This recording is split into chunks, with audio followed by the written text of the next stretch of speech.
Hello. Today I'm going to show you one of the very many ways that you could use Google Slides.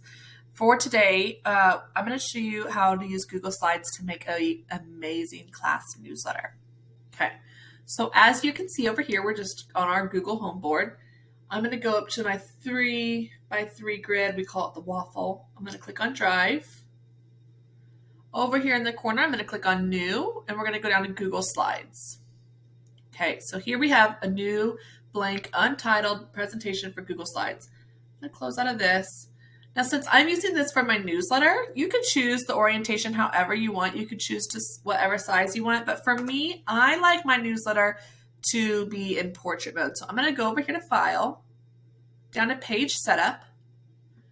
And they don't have the size that I want, so I'm going to have to click on Custom. And I'm going to go ahead and make mine be 8x11, just because if I wanted to print this out or something, this way I'd be able to print it on regular 8x11 paper.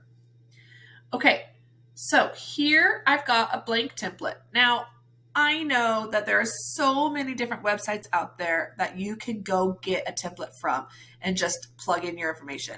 And I totally do that a lot of the time. But for today's purpose, I want to show you how you can make your own from scratch, okay?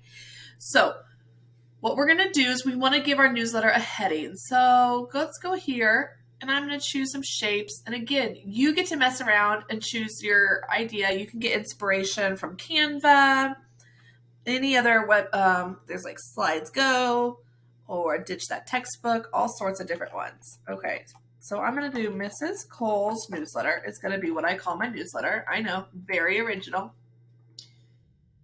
And let's say I don't like any of the fonts that are down here.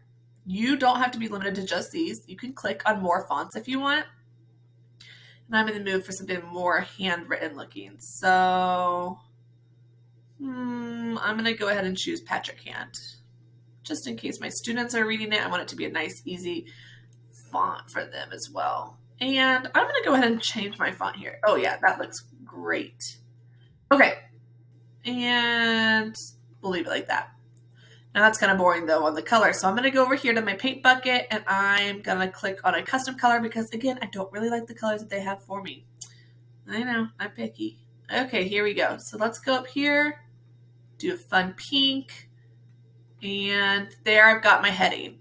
Sometimes people put these shapes and they have them all wonky, and you can kind of look over here of what it would look like without all of the background. If you hover until you see that red line on the paper, that shows you that it's perfectly centered. And then if you go up here, it tells you, oh, there we go, centered and aligned to the top of the paper. Okay, so now I want to put the date on my newsletter. That way the parents that are reading it, they can see, oh, this one was written on this date. And again, you can have so much fun customizing these shapes however you want. Make sure they're all centered. I'm going to choose a background color. I like this really fun, bright one. And let's call this week of August 14 to August 18. All right. And we're going to go ahead, choose your fonts, all that, make it nice and big so people can see it and it looks great. Okay. So far you're doing whatever, you've got all your fun stuff in here. Okay. If you wanted to bring in some clip art or something like that, you sure can. You could go to Insert Image. You don't even have to open up an extra tab. You could just go to Insert Image and say Search the Web. So I'm going to go ahead and search for owl clip art because my school, our mascot is the owl. Oh, and this little guy is so cute. So let's go ahead and click this and I'm going to insert it. All right, here we go. So just like that, we've got ourselves the start of what is going to be an amazing newsletter. And again, I always pull my inspiration from online, looking at different sites, and just see what's out there. But don't feel like you can't handle doing your own thing, okay? I just want to show you that it's so easy to do it yourself.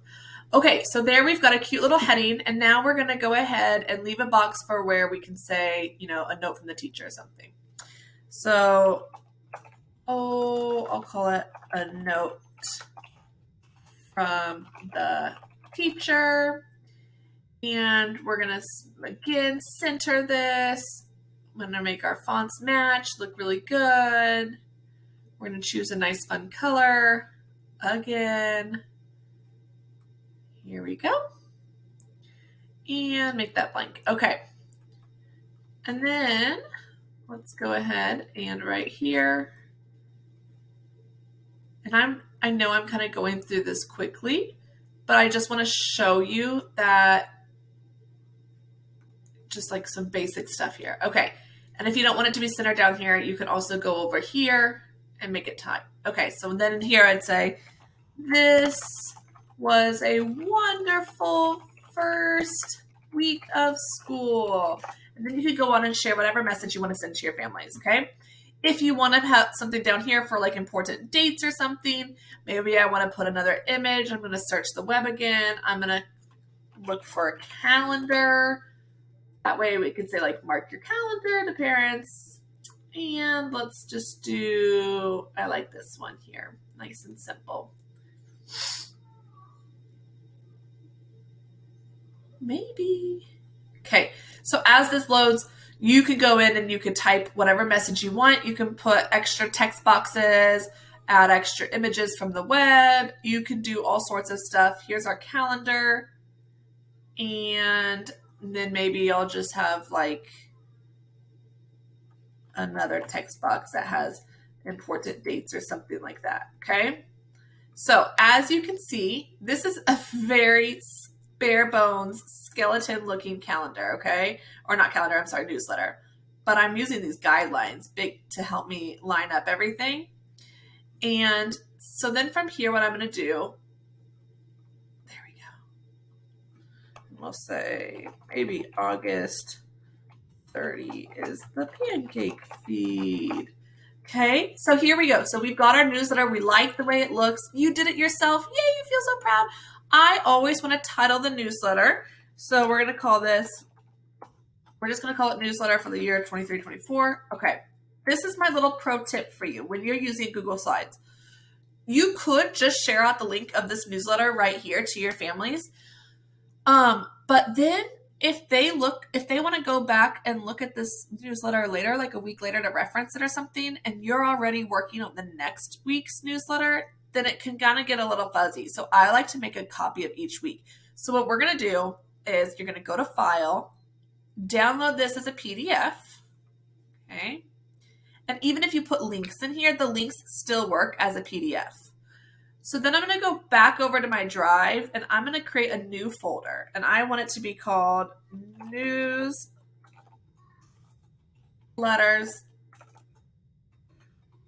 for 23-24.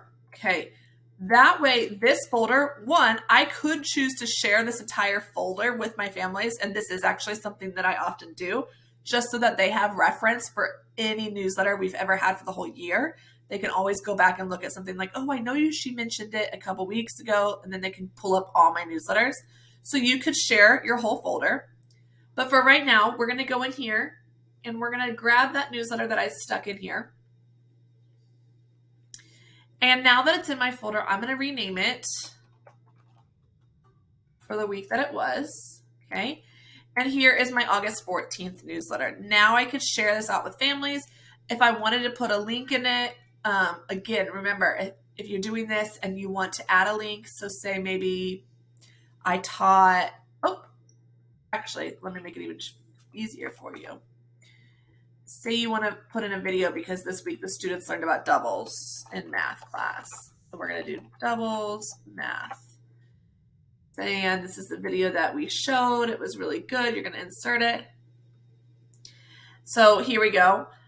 If you save it as a PDF and email them this, they'll be able to click on this link in their browser that they're looking at that PDF, and they'll be able to go through and find that. Okay, so back to this though.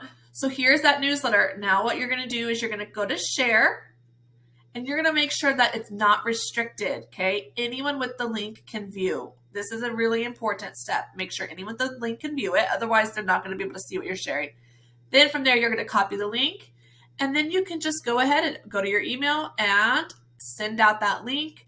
You could also, if you have a list of your parents' emails, you could share it this way and just copy and paste all of their names in there. But I usually just type it in an email and I say, here is the weekly newsletter, and I'll send them the link and I'll also attach the PDF too. So there's 2 ways of doing that. So now since it's in here, then you can also go back later to this newsletter template and start editing it for the next week. Oops. Okay, so now that it's the next week, you can start saying 21 to 25, and you can already start working on the next one. And then when this one is done for that, again, you'll repeat those same steps. You finished it for the week, you'll download it, you'll bring it over into here, and you'll rename this one as the week that it is. That way, again, if you're sharing this folder with your families, then they'll be able to go back and find all of the newsletters that they want to reference to. Okay, so you can share out the link to the folder, or you could just share out the links to the individual ones, or you can do both. That is just a quick little run through of how you can use Google Slides. Again, there's so many different ways that you can use it. And also, I know that you could use templates from Canva, but I just want to show you sometimes we don't have time to go through the amazing list of thousands of templates that there are out there on the web, and you just want to make something really quick and easy and make it your own, then this is how you do it. I hope this video helped you guys, and I hope you have a great year.